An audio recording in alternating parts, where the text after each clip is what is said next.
Saya dengar informasi kemarin ada pemilihan ya untuk ketua ID ya. Nah, yang menjadi ketua ID itu sebenarnya apa sih Bang kriterianya Bang?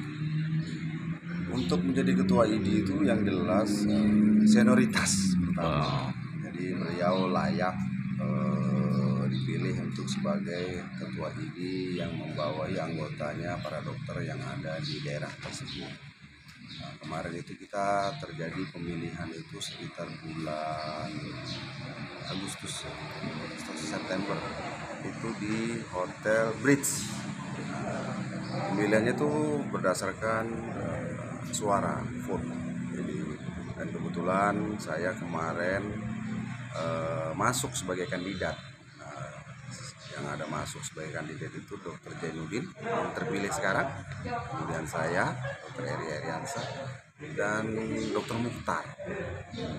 Nah, itu ada 3 orang menjadi kandidat kemarin. Kemudian itu dipilih oleh panitia itu secara tidak langsung. Ada nama yang beberapa nama diflorkan, kemudian dikerucutkan menjadi 3 kandidat. Nah, kemudian dilakukan pemilihan itu. Yang persyaratan pemilih itu harus ada STR-nya dan harus ada masih berlaku STR-nya. STR itu apa Pak Dokter? Surat tanda registrasi itu dari pusat. Oh, kementerian atau Ya, Kemenkes? ID pusat. Oh, ID pusat ya. Oh, Jadi iya. itu ada. Jadi kemarin itu yang berhak memilih ketua ID yang sekarang. Jadi kalau belum ada itu, dan itu harus dia berKTP di Kobar. BerKTP di Kobar, jadi itu dia berhak memilih. Nah, kemudian dipilihlah. Nah, saya kebetulan dapat 11 suara kemarin. Dari jumlah suara yang berapa itu? Itu 100 lebih. Saya untuk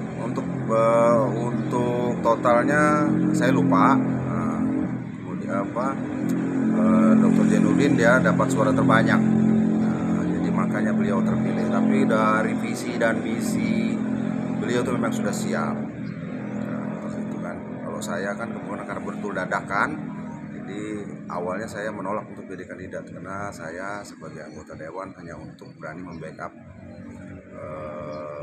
organisasi ID yang membawahi saya sebagai dokter di Kobar.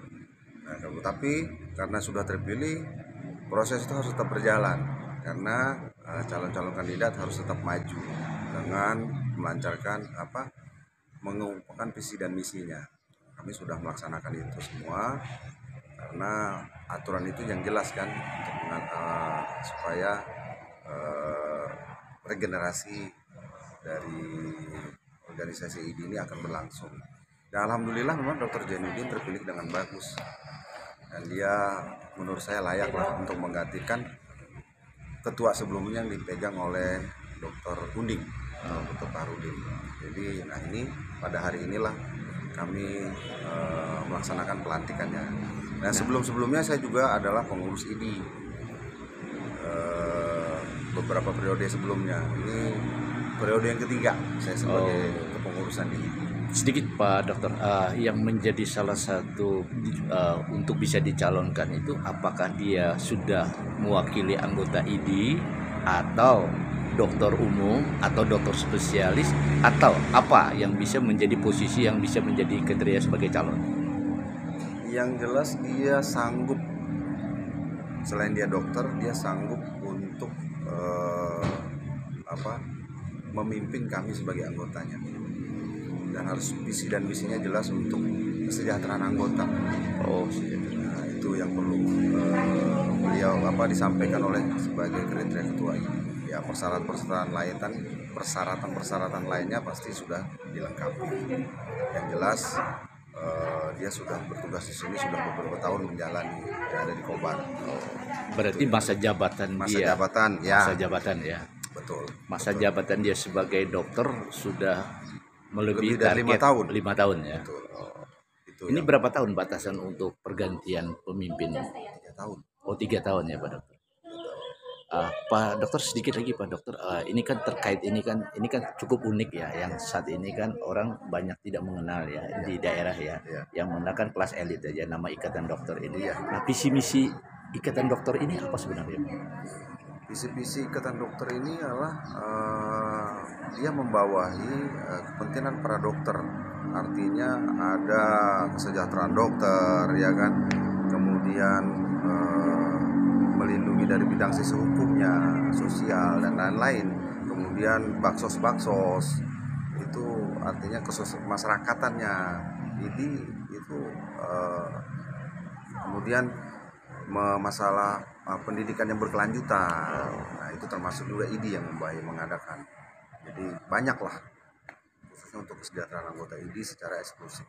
Oh, berarti untuk meningkatkan kompetisi kelembagaan itu sendiri Betul, gitu. kompetisi juga kompetensi. Kompetensi kelembagaan itu ya. Kelembagaan itu. Oh, mungkin harapannya Pak Dokter dengan hari ini rencana pelantikan. Harapan saya semoga ID di Kobar akan lebih maju, kemudian bisa meningkatkan kesejahteraan anggotanya, dan kebetulan saya juga akan mendorong dari belakang ya, sebagai legislatif ya, masalah insentif dari dokter-dokter yang ada di Kobar yang cukup tertinggal dari plafon pembayarannya dibanding daerah-daerah lain. Jadi cukup banyak lah permasalahan ini. Jadi mudah-mudahan ke depan akan bisa kita kurangi apa yang jadi permasalahan ini. Kalau masalah organisasi tidak masalah, tapi kesejahteraan dari dokter-dokter tersebut. Ya. Oke, terima kasih Pak Dokter.